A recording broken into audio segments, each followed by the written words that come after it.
இயேசுவின் ஜெப கோபுரம் ஊழியங்கள் வழங்கும்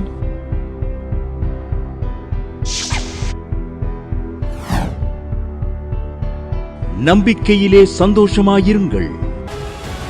ரெஜினாங்கிறவங்க கடலூர் வந்து எழுதியிருக்காங்க. அவளுக்கு ஏற்கனவே சுகர் ப்ரெஷர்லாம் இருக்காங்க. வெள்ளிக்கிழமை காலையில் 8 மணிக்கு நம்பிக்கை டிவியில் நம்பிக்கையில் சந்தோஷமான நிகழ்ச்சியை பார்த்தாங்க. என் மகா என் பெரிய பொண்ணு போட்டு ஜெபம் பண்ணிச்சு, அம்மாவுக்கு இப்படி இருக்கு, ஆஸ்பத்திரியில் இருக்கணும். அவங்க பாரத்தோடு ஜெபம் பண்ணாங்க. கர்த்தர் அற்புதமாக அந்த ஸ்ட்ரோக்கிலேருந்து அந்த அந்த ஃபிக்ஸ்லேருந்து எனக்கு விடுதலை கொடுத்து நான் இன்னைக்கு நல்லா இருக்கேன், எல்லா வேலையும் பார்க்குறேன்னு சாட்சி எழுதியிருக்காங்க. நம்பிக்கையிலே சந்தோஷமாயிருங்கள். ஆண்டவராய் இயேசு கிறிஸ்துவின் வல்லமையுள்ள நாமத்தினால நம்பிக்கை டிவி நேயர்களுக்கு வாழ்த்துக்களை தேவ சமூகத்திலிருந்து சொல்லுகிறேன். அல்லேலூயா. நீங்கள்லாம் நலமாக இருப்பீங்கன்னு நம்புகிறேன். நீங்கள் பார்க்குற இந்த ப்ரோக்ராம் பார்க்குற ஒருவருக்காக நாங்கள் ஜெபிக்கிறோம். Hallelujah, hallelujah. Thank you Jesus. உங்கள் ஜெப விண்ணப்பங்கள் எதுவாக இருந்தாலும் ஃபோன் போட்டு என்னோடு நீங்கள் பேசலாம். அல்லேலூயா. உங்களுக்காக நாங்கள் ஜெபிக்க ஆயத்தமாக இருக்கிறோம். அது மாத்திரமல்ல, இந்த டிவி பங்காளர் திட்டம்னு ஒரு திட்டத்தை ஆரம்பித்திருக்கிறோம். போன வருஷத்துல இருந்து ஏன்னா டிவி ஊழியத்துக்கு கொஞ்சம் பற்றாக்குறை வந்துக்கிட்டே இருந்தது. ஆகவே எப்படியும் சுவிசேஷம் அறிவிக்கப்பட வேண்டும் என்ற ஒரு தாகத்தோடு, ஒரு விருப்பத்தோடு, ஒரு பாரத்தோடு இந்த ஊழியத்தை நாங்கள் செய்கிறோம். அல்லேலூயா. Thank you Jesus. ஆண்டவர் உலகெங்கிலும் போய் சர்வ சிருஷ்டிக்கும் சுவிசேஷத்தை அறிவிங்கள் அப்படி சொன்னார். அந்த வார்த்தை என் காதுக்குள்ளே தொணிச்சிக்கிட்டே இருந்ததுனால ஒன்லி மீடியா மூலம் போனால் தான் இந்த சுவிசேஷம் உலகெங்கிலும் போகும். ஆகவே நம்பிக்கை டிவி 47 நாட்டுக்கு போகிறதா கேள்விப்பட்டோம். ஆகவே அதில் கர்த்தர் வெள்ளிக்கிழமை ஒரு காலைல 8 மணிக்கு சுவிசேஷம் அறிவிக்கும்படி கிருபை பாராட்டி இருக்கிறார். அநேகர் தீர்க்க தரிசனமாக என்னோடு பேசுனீங்கன்னு சொல்கிறீங்க. கர்த்தர் ஏன்னா அந்த வேத வசனமே தீர்க்க தரிசனம் தான். ஆகையால் ஆண்டவர் அந்த வசனத்தை கொண்டு உங்களோடு இடைப்படுகிறார். கர்த்தர் உங்களை ஆசீர்வதிப்பாராக. நீங்கள் தொடர்ந்து இந்த ஊழியத்தை இந்த ஆண்டு முழுதும் ஜெபிச்சிங்க, தாங்குனீங்க, உதவி செஞ்சீங்க, காணிக்கையினால் உங்கள் பொருளாதாரத்தினால நீங்கள் ஹெல்ப் பண்ணீங்க. கர்த்தர் உங்களை ஆசீர்வதிப்பாராக. நான் உங்களுக்காக மனப்பூர்வமாக டெய்லி பாரத்தோடு கூட உங்களுக்காக ஜெபிக்கிறேன். அல்லேலூயா. Thank you sister. இந்த பங்காள திட்டத்தில் இதுவரை நீங்கள் சேரலைன்னா நீங்கள் சேரலாம். அது எவ்வளோமா சேரணும்னு நிறைய பேர் கேட்குறீங்க. எவ்வளோ காணிக்கை அனுப்பணும், அது உங்கள் பிரியம். ஆண்டவர் சொன்னார், கட்டாயம் அல்ல, விசனமாயும் அல்ல. ஆவியானவர் யாரை ஏவுறாரோ, எவ்வளவு கொடுக்கணும் ஏவுறாரோ அவ்வளோ நீங்கள் தாராளமாக கொடுக்கலாம். இல்லை நான் ஒரு ப்ரோக்ராமுக்கு ஸ்பான்சர் பண்ண விரும்புகிறேன்னா அதை எனக்கு டிவியில் நீங்கள் எங்கள் ஃபோட்டோவை போட்டு நீங்கள் அது யாருன்னு சொல்லி எங்களை தெரியப்படுத்தணும்னு நீங்கள் விரும்பினா அதை நாங்கள் செய்கிறதுக்கு ஆயத்தமாக இருக்கிறோம். ஒவ்வொரு வாரமும் நாங்கள் ஸ்பான்சர் பண்ணுறோமா அப்படின்னு சொன்னாலும் ரொம்ப கர்த்தர் சந்தோஷப்படுவார், நானும் சந்தோஷப்படுவேன். ஏன்னா விசுவாசத்தில் இந்த ஊழியனை செய்து தொடர்ந்து இந்த ப்ரோக்ராம் வெளியே வர நீங்கள் தயவு செஞ்சு முதலாவது ஜெப உதவி செய்யுங்கள், எங்களுக்காக வேண்டிக் கொள்ளுங்கள் என்று தாழ்மையோடு நான் கேட்டுக்கொள்கிறேன். உங்களுக்காக நாங்கள் வேண்டிக் கொள்கிறோம், குழுவாக வேண்டுகிறோம், தனியாகவும் வேண்டுகிறோம் உங்களுக்காக. அதே போல் குடும்பமாக உங்களுக்காக விண்ணப்பம் பண்ணுகிறோம். கர்த்தர் எத்தனையோ அற்புதங்களை செய்து வருகிறார். தம்முடைய வசனத்துக்கு சாட்சியாக கர்த்தர் மாத்திரம் மகிமைப்படுவாராக. தலை தாழ்த்தி ஜெபம் பண்ணுவோம். பரலோக பிதாவே, நாங்கள் சோத்திரிக்கிறோம், துதிக்கிறோம். ஆவியானவர் இறங்குவீராக, அபிஷேகம் இறங்கட்டும், வல்லமை இறங்கட்டும். ஓராக அதிக லாபாராபா இந்த நம்பிக்கையிலே சந்தோஷமாக இருங்க. நிகழ்ச்சிக்கு விரோதமாக எழும்புற ஆயுதம் இயேசு கிறிஸ்துவில் வாய்க்காமலே போவதாக. இதை பார்க்குற ஒவ்வொரு வேலையும் பரிசுத்தாவினர் வல்லமையாக இறங்குவாராக. இதை பார்க்குற ஒவ்வொருடைய விருப்பமும் நிறைவேறுவதாக, கட்டுகள் உடைவதாக, தேவைகள் சந்திக்கப்படுவதாக, எலும்புகள் இன்னமுள்ளதாய் மாறுவதாக, சத்துரு போராட்டங்கள் நீங்கி போவதாக இயேசு நாமத்தினால. ஆவியானவரே இறங்குவீராக. ஐயோ, இந்த மாதமாவது திருமணம் பிக்ஸ் ஆகாதா என்று ஏக்கத்தோடு இருக்கிற மகளை, இந்த மாதம் நிச்சயமாக நீ நம்புவது கர்த்தராலே வரும். நீ நம்புவது கர்த்தராலே வரும். நிச்சயம் நடக்கும். திருமணம் பிள்ளைக்கு நடக்கும் என்று கர்த்தர் சொல்வதற்கா நன்றி. ஆவியானவர் இறங்குவார. ப்ரொமோஷன் அடுத்த வருஷமாவது கிடைக்குமா என்று ஏங்குகிற மகளே, நிச்சயம் வர்ற வருஷம் நீ தானாய் விளையிறத சாப்பிடுவாய், உனக்கு ப்ரமோஷன் கிடைக்கும் என்று சொல்வதற்கா நன்றி. ராக அதிக அலாபாராவ ஊழியத்தின் எல்லையை வருகிற வருஷம் கர்த்தர் அதிகமாக விருத்தியடை பண்ண போகிறார் என்று சொல்வதற்கா நன்றி. இந்த தேவ செய்தி ஆசீர்வதிங்க இயேசு நாமத்தை பிதாவே, ஆமென். இந்த நாளையும் கூட செய்தியுடைய தலைப்பு, கர்த்தரிடத்தில் மனமகிழ்ச்சியாயிரு, அவர் உன் இருதயத்தின் வேண்டுதலை உனக்கு அருள் செய்வார். சங்கீதம் 37:4. பாருங்க, ஆண்டவர் நிபந்தனையோடு இந்த வாக்குத்தத்தம் நம்மோடு கூட பேசுகிறார்.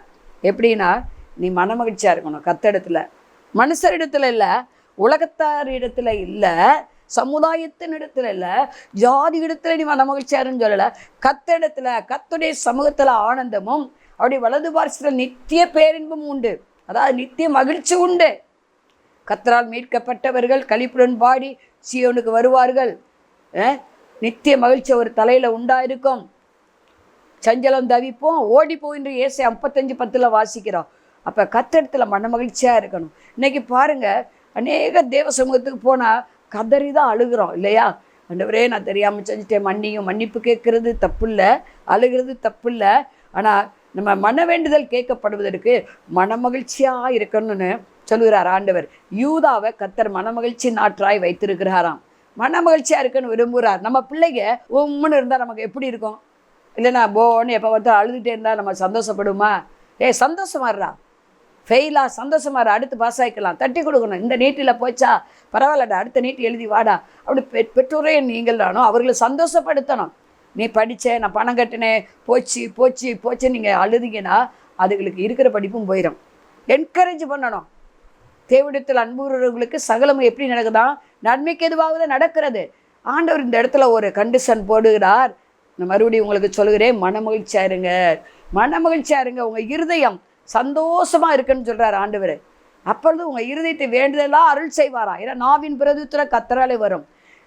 அப்போ இருதயத்தின் நிறைவினால் அவனுடைய வாய் பேசும். நம்ம இருதயத்தில் சந்தோஷம் இருந்தால் தான் சந்தோஷமாக விண்ணப்பம் பண்ண முடியும். கண்ணீரோட விதைக்கிறவர் கம்பீரமாக அறுப்பார்கள், அது வேற வசனம். ஆனால் இந்த இடத்துல தாவீது இப்படி சொல்கிறார். அவர் அழுது பார்த்தாரு, புலம்பி பார்த்தாரு, கடைசியில் இப்படி எழுதுறார், மனமகிழ்ச்சியாக இருங்க, உங்கள் இறுதி வேண்டுதல் அவர் அருள் செய்வார் அப்படின்னு சொல்கிறாரு. மனமகிழ்ச்சியாக இருப்பதற்கு வழிகளை பார்ப்போம். அடுத்து அப்பொழுது நம்ம வேண்டுதல் கேட்கப்படுகிறத குறித்து நம்ம பார்க்கலாம். கொஞ்ச நேரம் பார்த்து முடிக்கலாம். நீதிமொழிகள் 15:13 மனமகிழ்ச்சி முகமலர்ச்சியை தருமா? இப்படி முகமலர்ச்சியாக இருந்தால் மனமகிழ்ச்சி நமக்கு தன்னாக்கில் உண்டாயிரும். முகத்தில் அகத்தின் அழகு முகத்தில் தெரியும். சில பேர் எப்போ பார்த்தாலும் அழுத வண்ணமாக இருப்பாங்க, இல்லை கோபமாக இருக்கும் அவங்க முகத்தில். மனிதனுடைய கோபம் தேவனுடைய நீதியை நடப்பிக்கவே முடியாது. முகம் எப்போதும் சந்தோஷமாக இருங்க. உங்கள் துக்கம் சந்தோஷமான விஷயம் கண்டிப்பாக மாறும். மன துக்கத்தினால் ஆவி முறிந்து போகுன்னு இருக்கு. அதே போல் நீதிமொழிகள் 17:22 மனமகிழ்ச்சி நல்ல ஔஷதம், முறிந்த ஆவியோ எலும்புகளை உலரப்பண்ணும். நல்ல ஔஷதமாக, நல்ல மருந்து. டாக்டர் சொல்லுவாங்க, சுகர் ஏன் கூடுது, நீங்கள் டென்ஷன் ஆகுறீங்க, கோவப்படுறீங்க, அதனாலே உங்களுக்கு சுகர் கூடுதும்பாங்க. ஆனால் சந்தோஷமாக இருந்தால் சுகர் நார்மலுக்கு வரும், ப்ரெஷர் கண்ட்ரோலாக வரும். டாக்டரே சில வியாதிகளுக்கு சொல்கிறாங்க, நீங்கள் சந்தோஷமாக இருங்க, ஓவராக கவலைப்படுறீங்க, அதனால சுகர் ஏறுது, ப்ரெஷர் ஏறுது, உங்களுக்கு உடம்பு முடியல. ஏன்னா இருதயம் துக்கம் அடைய சரீரம் பலவீனம் அடைஞ்சிருது. அதனால தான் ஆண்டவர் சொல்கிறாரு, நீங்கள் மனமகிழ்ச்சியாக இருங்க, மனமகிழ்ச்சியாக இருங்க. மனமகிழ்ச்சியாக இருப்பதற்கு வழிகள் 119 சங்கீதம் 143 உமது கற்பனைகளை என் மனமகிழ்ச்சி. அவருடைய கட்டளை கற்பனைகளை நம்ம கடைப்பிடித்து நடந்தால் நம்ம உள்ள மகிழ்ச்சியாக இருக்கும். உன் வேதமே மனமகிழ்ச்சின்னு சொல்கிறாரு யார்? தாவீது. அவருடைய வேதம் படிக்கும்போது நம்ம மனமகிழ்ச்சியாக இருக்குமா? மனமகிழ்ச்சி அடையணும். ஆண்டவர் என்னோட பேசுவார். தேனில் மதுரமான வார்த்தை, அதை உட்கொள்ளும் போது நம்ம இருதயம் மகிழ்ச்சி அடையும். 37 சங்கீதம் 11 சாந்த குணமுள்ளவர்கள் பூமியை சுதந்திரித்து மிகுந்த சமாதானத்தினால் மனமகிழ்ச்சியாக இருப்பார்கள். சாந்த குணம், அதாவது கனிகள் இருக்கணும். மனமகிழ்ச்சியாக இருப்பதற்கு வழிகள் வேதத்தை அதிகமாக தியானிக்கணும், அந்த கற்பனை கை கொள்ளணும். 2வதாக சாந்த குணம், கனியில் ஒரு கனி, 9 கனியில் ஒரு கனி சாந்தம், இச்சையடக்கம். இப்படிப்பட்ட கனிகளை நம்ம கொடுக்கும்போது, அன்பின் கனிகளை கொடுக்கும்போது நமக்கு மனமகிழ்ச்சி தன்னாக்கில் வரும். ரெண்டாவது கனி கொடுக்க வேண்டும். 3வதாக ஏசாயா 65:14 இதோ என் ஊழியக்காரர் மனமகிழ்ச்சினாலே கெம்பிரிப்பார்கள். ஊழியம் செய்ய கர்த்தருக்கு சுவிசேஷ ஊழியத்தை செய்துங்க. ரட்சிக்கப்பட்ட எல்லாரும், விசுவாசி சொல்லப்படுகிற ஒவ்வொருவரும் ஒரு ஆத்துமாக்களையாவது மாதம் ஆதாயம் பண்ணுங்க. ஒரு மாதம் ஒரு ஆத்துமா ஆதாயம் பண்ணிங்கன்னா வருஷத்துக்கு 12 ஆத்மாச்சு. ஏன் உங்களால் பண்ண முடியாது? நீங்கள் பெற்ற அந்த ரட்சிப்பின் சந்தோஷம் மற்றவங்களுக்கு சொல்லுங்கள். எப்படி நீங்கள் ரட்சிக்கப்பட்டீங்க, எப்படி ஆண்டவர் உங்களை மேலே தமது ஆவியை ஊற்றினார், எப்படி நீங்கள் வர சர்ச்சைக்கு ஒழுங்காக போகிறீங்க, இதை குறித்து சாட்சி சொல்லுங்கள். கர்த்தர் உங்களுக்கு செய்த நன்மைகள் நீங்கள் சாட்சி சொல்லி ஊழியம் செய்யுங்க. அப்பொழுது ஆண்டவர் உங்களுக்கு மனமகிழ்ச்சி என்ன செய்வார்? கண்டிப்பாக தருவார். அது மாத்திரமல்ல, அப்போஸ்தலர் 16:31 அவன் விசுவாசம் உள்ளவனாகி பின்பு அவன் அவர்களை தன் வீட்டுக்கு கூட்டிக் கொண்டு போய் அவர்களுக்கு போஜனம் கொடுத்து வீட்டார் அனைவரோடும் கூட தேவனிடத்தில் விசுவாசம் உள்ளவனாகி மனமகிழ்ச்சியாக இருந்தான். குடும்ப ரட்சிப்பு உங்களுக்கு மனமகிழ்ச்சியை தரும். நீங்கள் மட்டும் ரட்சிக்கப்பட்டிருக்கீங்களா? பாருங்கள், அங்கே சிறைச்சாலைக்காரன் வீட்டாரோடு ரட்சிக்கப்படுறான், அபிஷேகப்படுறான், ஞானஸ்தானம் வாங்கிட்டான் ஒரே நாளையில். பாருங்கள், அவனுக்கு மனமகிழ்ச்சியாக இருந்தது. குடும்ப ரட்சிப்பு உங்களுக்கு மனமகிழ்ச்சியை தரும். குடும்பத்தில் ஒரு ஆள் ரட்சிக்கப்பட்டாலும் உங்கள் மனமகிழ்ச்சி போயிடும். என்ன நானும் வீட்டாருமெண்டா கர்த்தரே செய்ப்போம். அந்த வாக்குத்தத்தை சொல்லி சொல்லி ஜெபம் பண்ணுங்க. கர்த்தரா இயேசு விசுவாசி நீ விட்டால் ரட்சிக்கப்படுவீர்கள், நானும் விட்டால் ரட்சிக்கப்படுவோம். ரட்சிப்பு கேட்ட கனியை வீட்டில் நீங்கள் கொடுங்க. இன்றைக்கி வீட்டில் கோவப்படுறீங்க, ரட்சிக்கப்பட்டவங்க, நான் பரிசுத்தப்பட்டிருக்கேன், கர்த்தருடைய வார்த்தை எனக்கு உண்டாகுது, நீங்கள் தான் எனக்கு கீழ்ப்படிய மாட்டேங்கிறீங்க, என்னை மதிக்க மாட்டேங்கிறீங்க, வீட்டாரோட சண்டை போடாதீங்க, வீட்டாருடைய கனி கொடுங்க. நீங்கள் கனி கொடுக்கும்போது அவங்க ரட்சிக்கப்படுவாங்க. அந்த ரட்சிப்பு உங்களுக்கு மிகுந்த மனமகிழ்ச்சி என்ன செய்யும்? கண்டிப்பாக தரும். இதே போல் 105 சங்கீதம் 3 கர்த்தரை தேடு ஒரு இருதயம் மகிழும், தென்னும் நித்தம் ஒரு சமூகத்தை தேடுங்க. இந்த 5 காரியங்களையும் நீங்கள் செய்யும்போது உங்களுக்கு மனமகிழ்ச்சி உண்டாகும். கண்டிப்பாக முதல்ல என்ன கற்பனை கை கொள்ளணும், 2வது சாந்த குணமுள்ள இருக்கணும், 3வது கர்த்தருக்கு ஊழியம் செய்யணும், 4வது அவரை விசுவாசிக்கணும், 5வது அவரை தேடணும். இப்படி நீங்கள் செய்யும்போது உங்கள் உள்ள மனமகிழ்ச்சி அடையும். அப்போது ஆண்டவர் உங்கள் வேண்டுதல் சத்தத்துக்கு இறங்கி என்ன செய்வார்? வேண்டுதலை கேட்பார், கண்டிப்பாக கேட்பார். 1 தீமோத்தேயு 1:5 சொல்லப்பட்டிருக்கு, கற்பனையின் பொருள் என்னவெனில் சுத்தமான இதயத்திலும் நல் மனச்சாட்சியிலும் மாயமற்ற விசுவாசம் பிறக்கும் அன்பே. பார்த்தீங்கன்னா நம்ம வேண்டுதல் கேட்கப்படுவதற்கு கிரியை நிறைந்த அன்பினால் நிரப்பப்படணும். அன்பின் கிரியினால் நிரப்பப்படணும். ஏன்னா தானே செய்யக்கூடாது. என்ன செஞ்சாலும் மனப்பூர்வமாக சந்தோஷமாக அன்பாக செய்யுங்களே, உங்கள் வேண்டுதல் கேட்கப்படும். அதே போல் சங்கீதம் 5:2 என் வேண்டுதலின் சத்தத்தை கேட்டருளும், கெஞ்சி கதறி ஜெபம் பண்ணுங்க. இந்த மனமகிழ்ச்சியாக இருந்து கொண்டு ஆண்டவர்கள் நீங்கள் மனமகிழ்ச்சியாக இருந்து கொண்டு கதறுங்க, ஜெபம் பண்ணுங்க. கர்த்தர் என்ன செய்வார்? உங்கள் வேண்டுதல் சத்தத்துக்கு இறங்குவார். என் நாமத்தில் எதை கேட்டாலும் குமாரனி பிதா மகிமைப்படும்படி அதை அவர் நிச்சயம் செய்வார். கேளுங்கள் அப்பொழுது கொடுக்கப்படும் என்ற வார்த்தை உங்களுக்கு நிறைவேறும். விசுவாசம் உள்ளவர்களாக நீங்கள் எவைகளை கேட்பீங்களோ அவைகளாக நிச்சயம் என்ன செய்வீங்க? பெறுவீங்க. லூக்கா 10:12, மத்தேயு 9:38-37 சொல்லுகிறது. அறுப்பு மிகுதி. ஆண்டவர் சீசலை பார்த்து சொல்லுது, வேலையாட்கள் கொஞ்சம், இதுக்காக வேண்டுங்கிறாரு.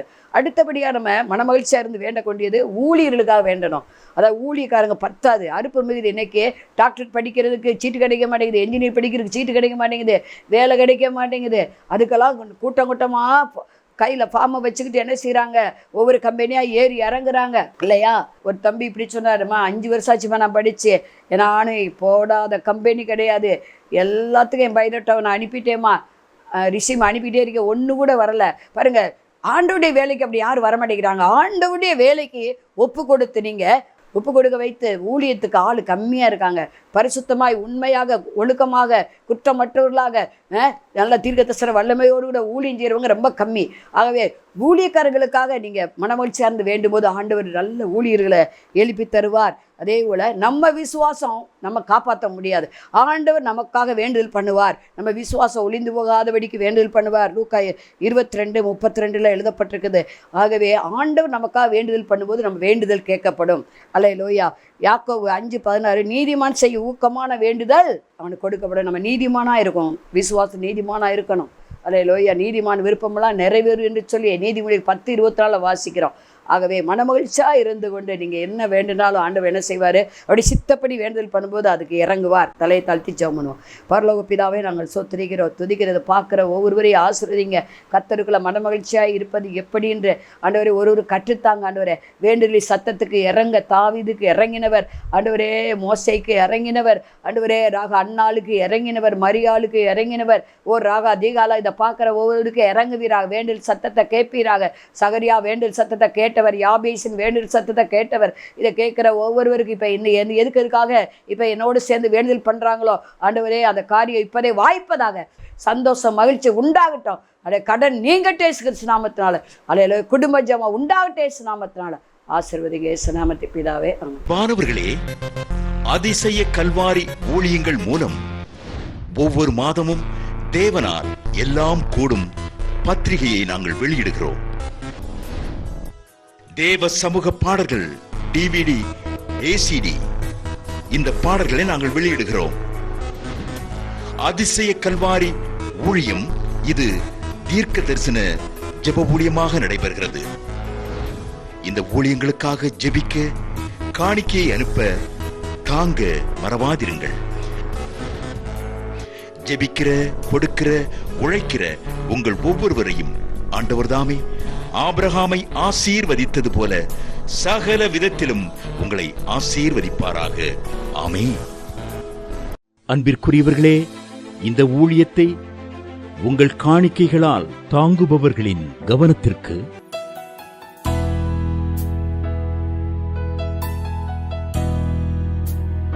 ஜிபே மூலமாகவும் நீங்கள் தாங்கும்படி உங்களை பட்சமாய் கேட்டுக்கொள்கிறோம். எங்களுடைய ஜிபே எண்ணானது 9439308550.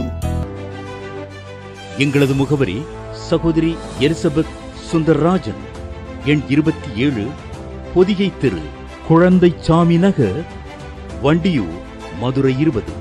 செல்போன் எண்கள் 9487177765, 9095328172 மற்றும் 9443930850.